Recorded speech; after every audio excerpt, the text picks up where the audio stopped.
من سجاد هستم، دانشجوی مهندسی پلیمر و اینجا هستم تا اختراعی رو معرفی کنم که از دل یک چالش واقعی در فضای آزمایشگاهی به وجود اومده. چالشی که خیلی از ما توی محیط‌های تحقیقاتی باهاش مواجهیم، ولی معمولاً نادیده گرفته میشه یا راه حل مشخصی براش ارائه نمیشه. واقعیت اینه که در بسیاری از آزمایشگاه‌های آموزشی و پژوهشی حجم زیادی از مواد پلیمری به صورت ضایعات باقی میمونن. این ضایعات معمولاً شامل ترموپلاست‌هایی مثل پلی اتیلن و پروپیلن هستند. موادی که به راحتی میتونن دوباره به چرخه تولید برگردن، اما دستگاه‌های موجود برای بازیافت اونها مناسب نیستن.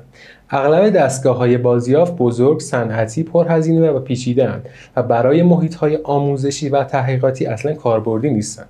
در نتیجه این مواد با ارزش اغلب بدون استفاده دور ریخته میشن و این هم از نظر اقتصادی و هم از نظر زیست محیطی یک ضعف بزرگه. همین موضوع باعث شد به یک سوال فکر کنم: چرا دستگاهی طراحی نکنم که به جای سالن‌های صنعتی روی میز یک پژوهشگر جا بشه؟ دستگاهی که نه فقط ضایعات رو بازیافت کنه، بلکه پژوهشگر یا دانشجو اجازه بده ترکیب‌های جدید بسازه، مستر بچ اضافه کنه و در مقیاس‌های کوچک فرمولاسیون‌های مختلف رو تست کنه.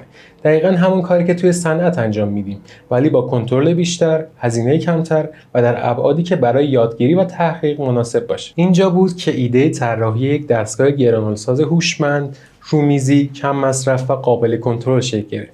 این دستگاه رو طوری طراحی کردم که مجهز به سیستم دیجیتال برای کنترل دما، فشار و سرعت خروجی مواد باشه.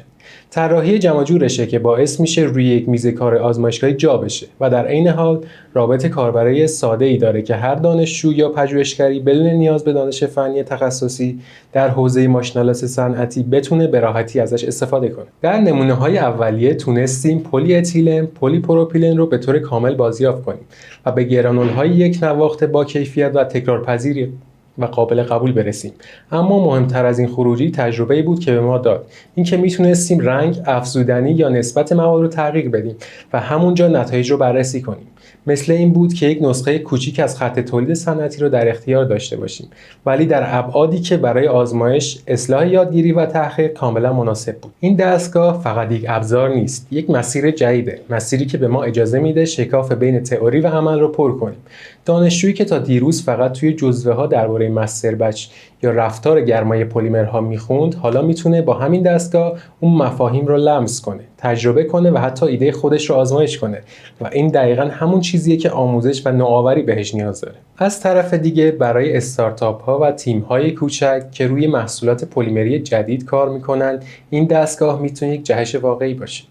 جای هزینه‌های سنگین برای نمونه سازی در کارخانه‌ها میتونن فرمول‌های اولیه‌شون رو با همین دستگاه تست کنن، اصلاح کنن و یا با هزینه کمتر وارد مرحله تولید بشن. اما این فقط شروع راهه. من قصد دارم نسخه‌های پیشرفته‌تر، صنعتی‌تر و حتی خود تنظیم شونده‌ای از این دستگاه بسازم.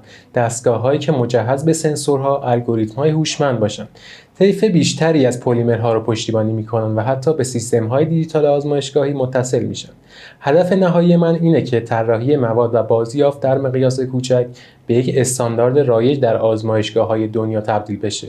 چیزی که نه فقط برای محیط زیست مفیده، بلکه برای توسعه علم، آموزش عملی و رشد فناوری در ایران و جهان کاملا حیاتیه. ازتون خیلی ممنونم که وقت گذاشتین. امیدوارم این اختراع فقط یک ابزار نباشه، بلکه نقطه شروعی باشه برای نسل جدیدی از تفکر در حوزه مهندسی پلیمر، جایی که علم، خلاقیت، تجربه و صنعت کنار هم معنا پیدا میکنن. خیلی ممنونم از همتون.